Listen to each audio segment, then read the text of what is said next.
Hi guys. So I wanted to talk about, and I'm kind of a nerd about this, but it's literally one of my favorite topics. And if it doesn't apply to you, keep scrolling or whatever. But I love to talk about the difference between functional and dysfunctional families. I think this has just been like my area of focus in my life and expertise in my life because I came from a very dysfunctional family and experienced a lot of trauma, a lot of abuse, and abuse is like a fancy form of abuse. Just kidding. Um, and what I did, wow, my hair's crazy. I'm gonna leave it like that.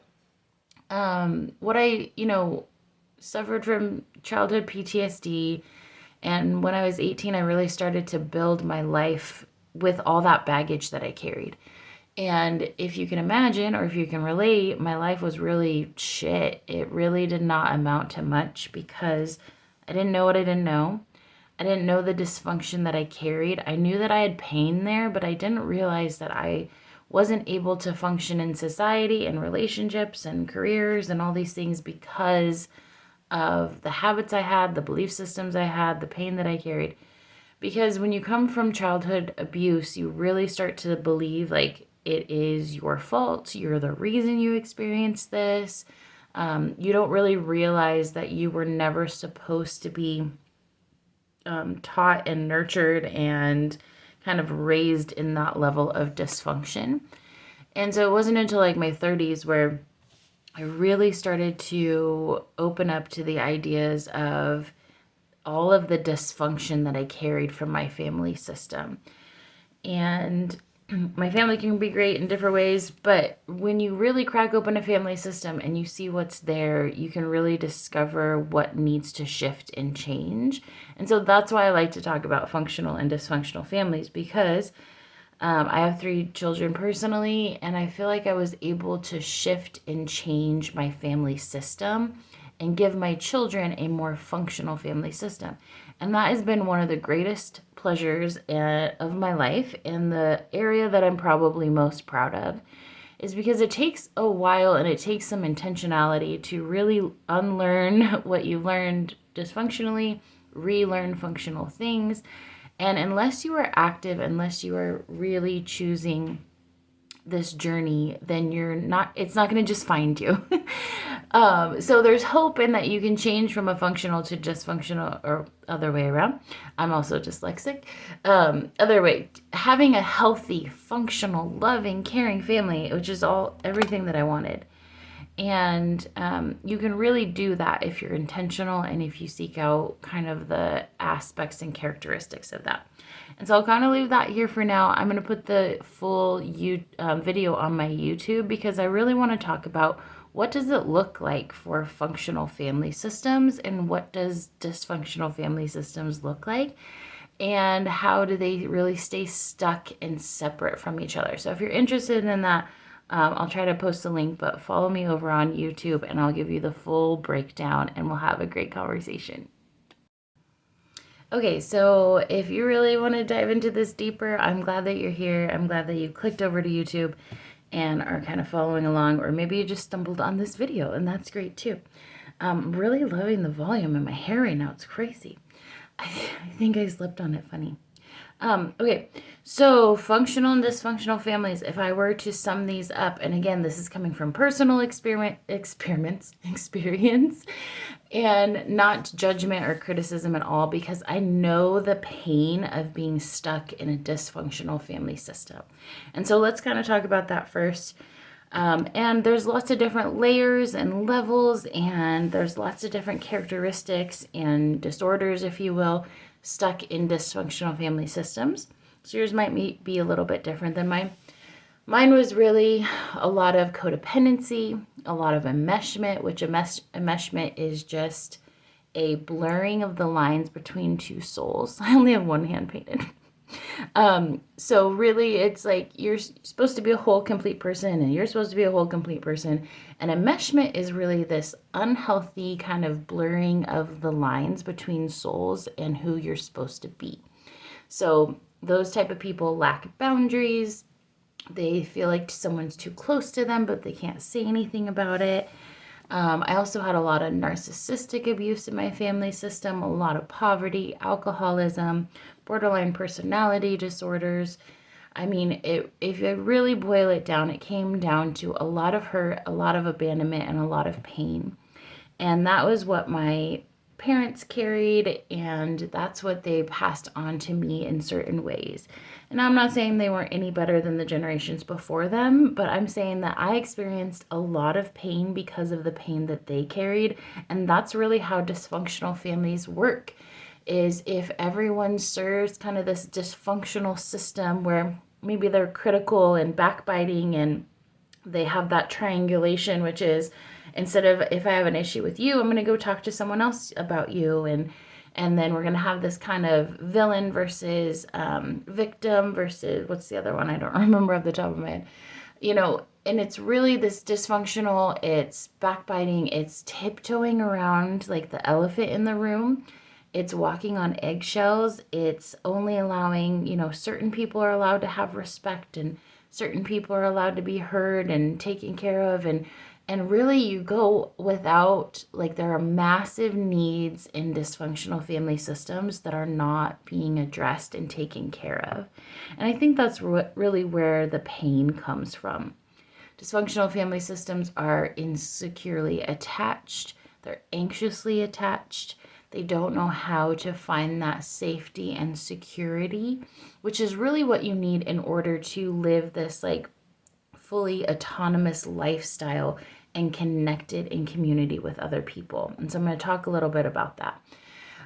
That's not all that can be in a dysfunctional family system, but those are a lot of the characteristics I think I focused on from, like I said, moving my family over to a more functional family system.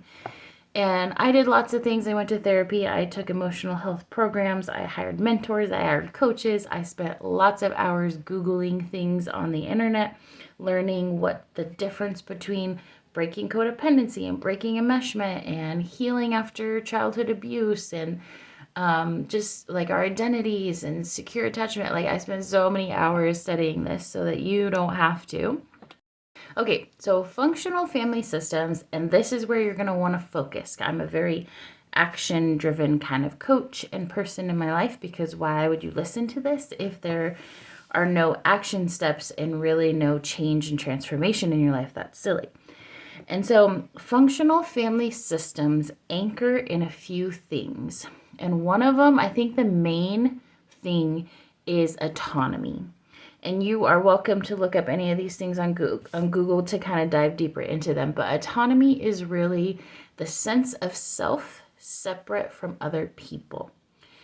In healthy family systems, functional family systems, they honor people as individuals. They honor people as you have thoughts and opinions and personality that is different than mine. You have a perspective different than mine. And I have all of those same things for me. And really where we meet, so if I think of like two autonomous people, these are secure, whole people, and where they come into contact is kind of like this connection between them. And that is not what dysfunctional family systems do. And so functional family systems, they are definitely seeped in secure attachment.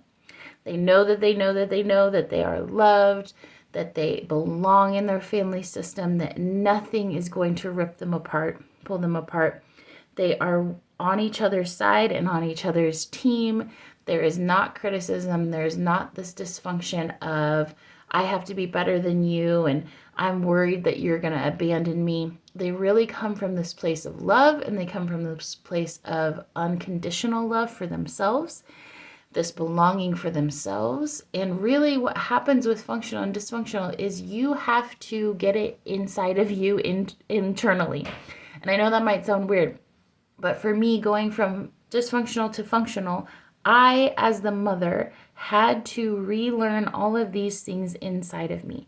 So it was one thing to know in my head, like, oh, secure attachment, autonomy. I need to be able to communicate. I need to be able to set boundaries. I need to be able to I don't know, set limits and and communicate in a healthy way without blame, without criticism. I need to say those I statements of like, I feel this way when you do this. I needed to empower myself to know that I allow myself to be treated certain ways or I don't. And so, really, it's a huge focus on yourself in learning these characteristics so that you can model them and teach them to your children because they are going to do what you do. And so, if you and I spent many years trying to tell my kids not what to do and not really knowing how to do it myself. But it wasn't until I could really connect to modeling this and owning these things. Like, I own my boundaries, I own setting limits, I own communication that is without blame on the other person and pointing the finger. We have tried to eradicate shame from our family system and just have real honest conversations. In dysfunctional family systems, there are not real honest conversations because that really threatens the family system. Like family systems that are dysfunctional are kind of volatile. Like you drop in a penny and they're like, I mean, they just explode. And they explode their trauma and triggers all over people because they don't have the skills necessary to know how to take care of the pain and things that they carry. So, if you're wanting to go on this journey, I suggest you look into autonomy. I suggest you look into or brush up on really setting your boundaries really well. I suggest you look into some healthy styles of communication, which look like those I statements.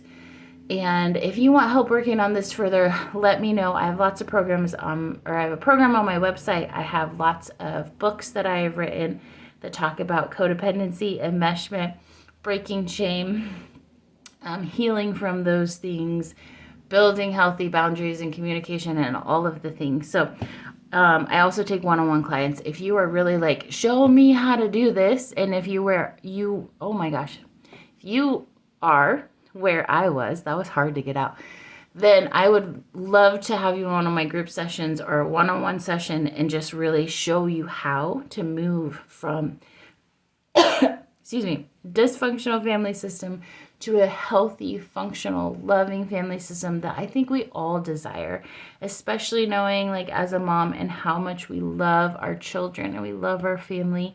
I wanted to leave that legacy for them. And I believe that I did, and I believe that I have, and my children are wonderful and great. And I want that for you too, because I think it is possible and doable if you are willing to face the pain and do the work. And if that's you, so reach out. I would love to be there with you. If not, follow along for more, and I'm going to teach you all the ways the best that I can on these platforms.